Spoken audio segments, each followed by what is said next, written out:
You are golden, you are good enough, like your fire from within. You're inspired, you inspire us, it's gonna be all good again. Hello and welcome back to the Roar Random Acts of Reading Indie Author Interview Series. I'm your host, Brianna. These podcasts are sponsored by The Mama Knows Not a Podcast and iFreak Publishing. Today we're chatting with Alejandra Domenzain about her books and her part in the Roar campaign. And I'm so excited to chat with you, Alejandra. Thank you so much for taking the time. Can you first tell me what inspired you to be an author? Well, one side of it is I've always been a reader. And so, of course, that's how you discover the power, right, of books. And so ever since I was little, like we'd go to the library and there was an 8-book limit, I remember, because I would hide in the stacks to try to read one so that it didn't count and I could still take 8 home. And then in the summer, I remember my mom would buy these little books that came in the mail and you would get one a week. And I just remember the smell of that new book and just, again, hiding away to read. But I think the writing also, I got one of those little diaries for kids when I was in first grade. And I've just been writing ever since. I think I discovered that for me, sometimes I don't even know what I'm thinking or what I'm feeling until I write it down. So it's been a really powerful tool. And actually, I've always lived in small apartments that have no storage or garage or anything. So my mom has always kept my journals and she just moved recently. And she said to me, took a picture and said, okay, so these 5 boxes filled with 67 journals are yours. What do you want me to do with them?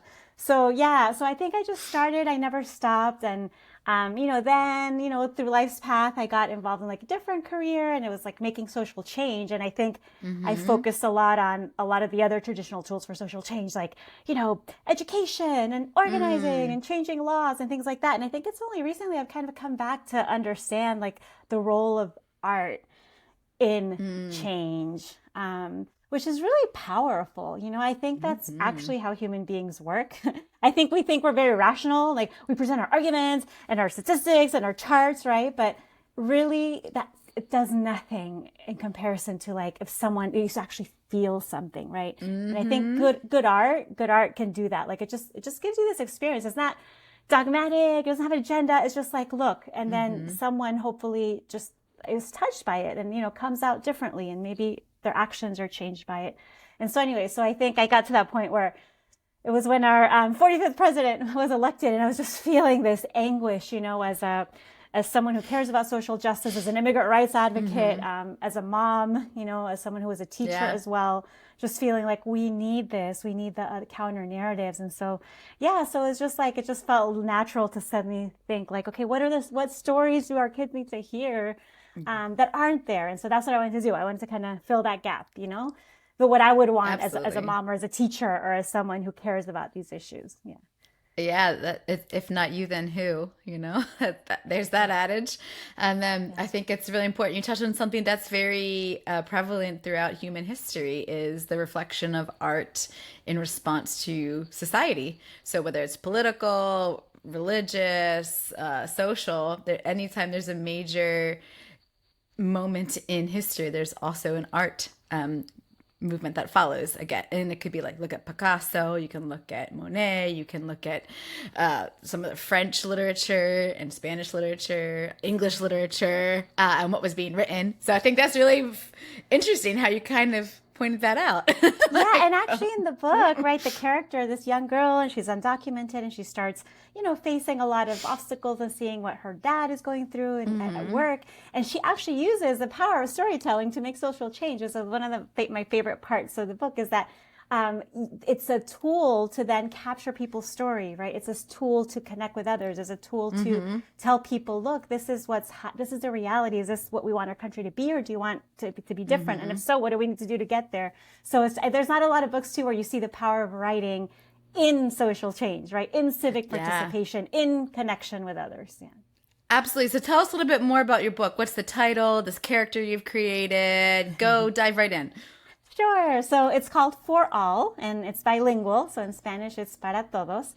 It comes from the phrase, liberty and justice for all in our pledge.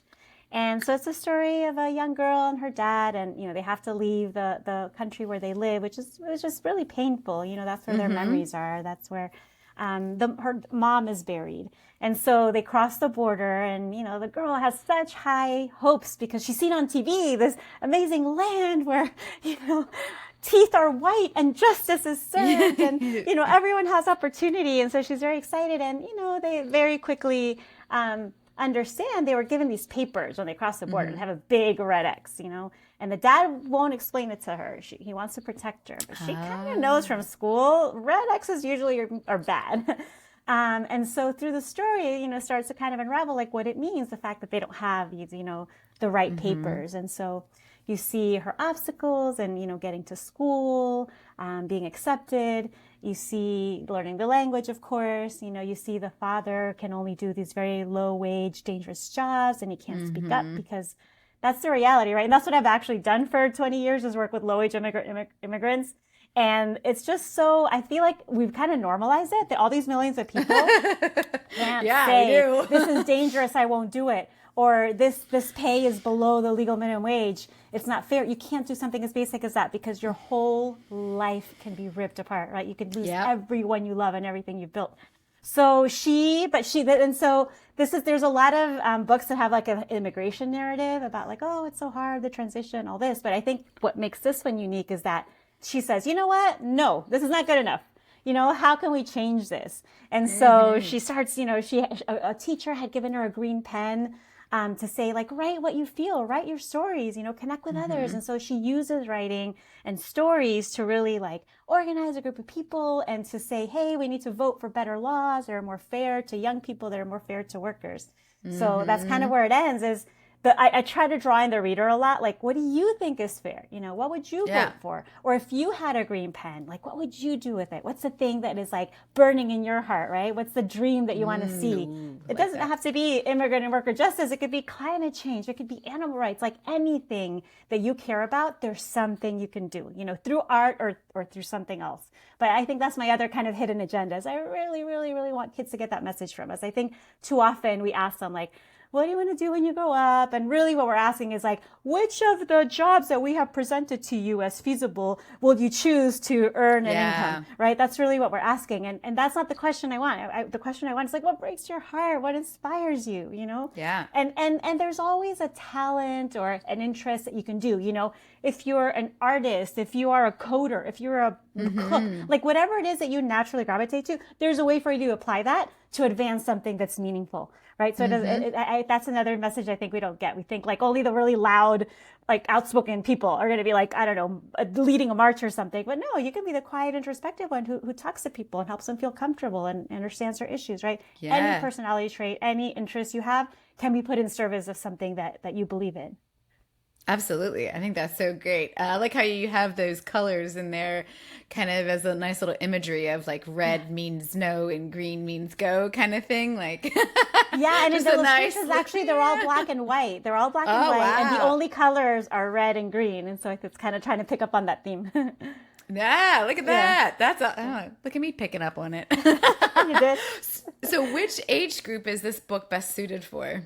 I mean, I would say all the elementary grades. When I wrote it, I had a really young elementary guy and like a middle one.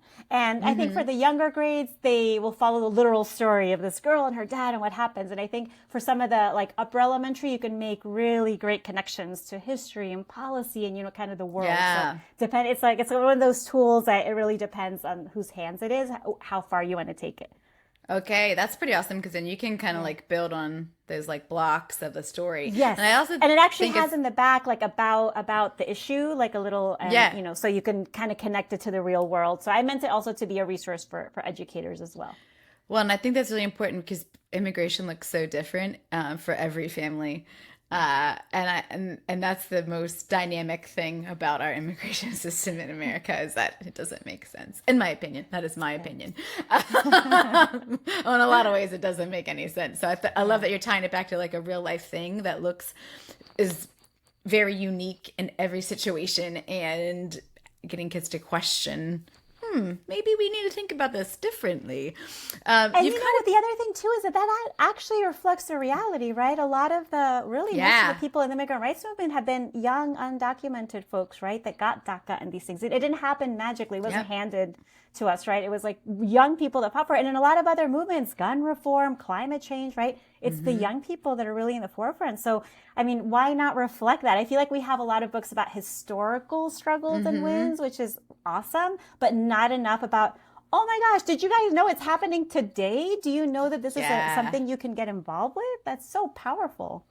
Well, yeah, and so much of it is, especially regarding some of the DACA students, it's just like they were kids. It's not their fault. Like, and now they're here fighting for the only life they know. And you're just, we're not trying to get political here, but this is a very topical thing where how do you tell them no? I'm not saying I have any answers and I get like our system, but equally, if I moved somewhere and my kid was undocumented, but that was the only life he had known, well, right. Doesn't he have a right to be there? Like, meh. There's some more work to be done with some of these policies. No, Let's for just many say that of these young people, and even a lot of the adults, you know, if you've been here 30 years, it's also this sense of, I think sometimes people brand it as like unpatriotic to point out the ways in which we're not always living up to our core beliefs, right, as a nation. And I think it's the most patriotic thing there is. It means like you love your country enough to believe it, to say, do we really want liberty and justice for all? Oh my gosh, yes. How do we do it? Like, I'm willing to point out where it's not happening yet, and I'm willing to do the hard work to make it real, right? That's what love to me is you're willing to make the hard work to realize something, right? To make it beautiful, to make it the dream that we all want it to be. So I don't see it as like critiquing at all. I see it as like building this thing that we're still building together, this experiment that we call the United States, like we're still building it. So what do we want the next chapter to be, you know? I like that. What's the next chapter going to be? Woo! So you've talked about this a little bit, but can you elaborate a little bit more on why you admire this protagonist and what makes this story a little bit more unique than some of the traditional immigration stories? Sure. I mean, for me, I think it was this kind of, so there's a big movement about having more diversity in children's books, which is really important. I mean, there's a statistic that there's more non-human characters in children's books, like, robots and dinosaurs and stuff like that, than all the like minoritized groups put together. So, for African Americans, it might be 10%. For Asians, it's 7%. For Latinx, it's like 5%. So it's still really small numbers. So that's really, really important to have the diversity of our stories reflected, right, in our bookcases. And I think there's like something else too that maybe I'm trying to advocate for, which is not only the representation, but also the like what those characters do, right? So like, do we have diverse people who are also activists, right? And the social justice part is looking beyond kind of the individual interactions to see like, wait a minute, are there like systems and policies and institutions that are underneath this that are going to keep causing the same problems over and over again until we change the root cause? Like that kind of like a structural analysis. And I know that sounds like so abstract and so like maybe not enough for kids, but you know what? I mean, I know you have kids, I have kids. Kids are naturally born. Like, what's the thing they ask the most? Why? Right? What's the other thing you hear all the time? It's not fair. And, usually it's that, like, the brother got another cookie. So it's a very selfish cause. But if we can channel that for something a little bit broader, right, as they get older, like, they are naturally wired. Like, they know what's up. They know what's fair. They know what's not, right?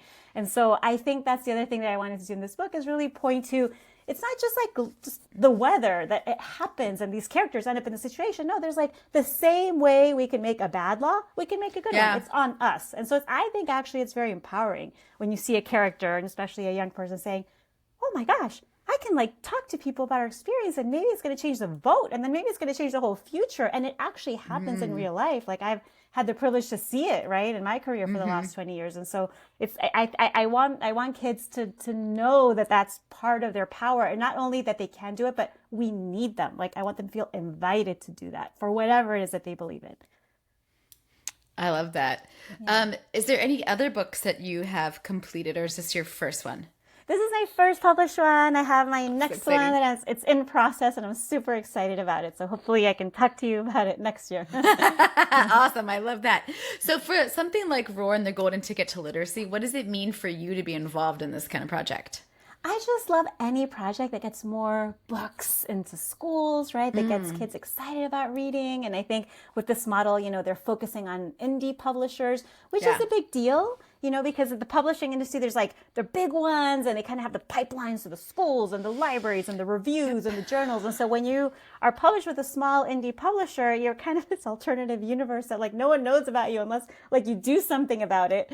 So it's hard, it's hard to get like if what you're trying to do is help not just like the people that already like love your subject and are going to read your book anyway, but like you want to get into new people. It's like, oh wow, this is interesting. I hadn't picked up a book like this. This is different. That's all happening in the indie publisher space, right? The really cool, creative, new things. And so anyway, so I think it's just and I love that it has a connection to like when you get the golden ticket, like you have an author visit, like how amazing to connect kids with authors, right? And that they have an ability for the students to see themselves as writers and like have a workshop and publish their own stuff. So all those things I think are just amazing aspects of the program. I love that. Yeah, me too. I think they're great too. What about advice for any aspiring writers? What could you offer them as insight? I think one of the best things I've heard is if you have it in you, like that urge to write, you're already a writer. Everything else, like how you do it, if you do it well, if you have good editing, if you are able to publish it or not, those come down the line. Those are important questions, but that's not what makes you a writer. What makes you a writer is like you have something to say, and then the other piece of advice that I love is also just that anyone can really learn how to write well. If you're dedicated, you have time, you have some good teachers, you can learn how to write well. But no one can make you have something to say. Like that's on you. So you have to live an interesting life. You have to be in touch with the stories from the past. You have to be feeling your feelings. Like you have to care about something. And so that is what I would say, to kids. It's like just open your heart, open your mind, open your imagination. Later you'll figure out, how it's written, who sees it. Maybe no one sees it. And that's okay too. You can be a writer who just like loves the writing itself, right? But most likely other people are going to want to connect with you. So yeah. And then also just to kind of say that there's lots of ways to express yourself. So maybe for some people it'll be through words. Maybe for some people it'll be images. It'll be photography. It'll be dance, right? It'll be graphic design. I don't know. There's infinite ways. So you don't have to just, care about writing. If there's something that you want to express, there's like infinite ways to do it. Yeah, absolutely. Goes back to that whole art and society. Yes. That Back to where we started. There you go. So let's also touch on this because I think it's an important thing to highlight. Why was it essential for you to make the book bilingual? Yeah, I mean, okay, there's the practical aspect, which is, of course, more access, right, to more people. And there's like a fifth of us in this country that speak another language at home. In some cities, it's, more than half. So we're a multilingual, country to begin with. A lot of families have told me that, for example, maybe the parent will be reading it in Spanish while the kid is reading it out loud in English. So it's like a really bonding experience that you can do it together all in the same book.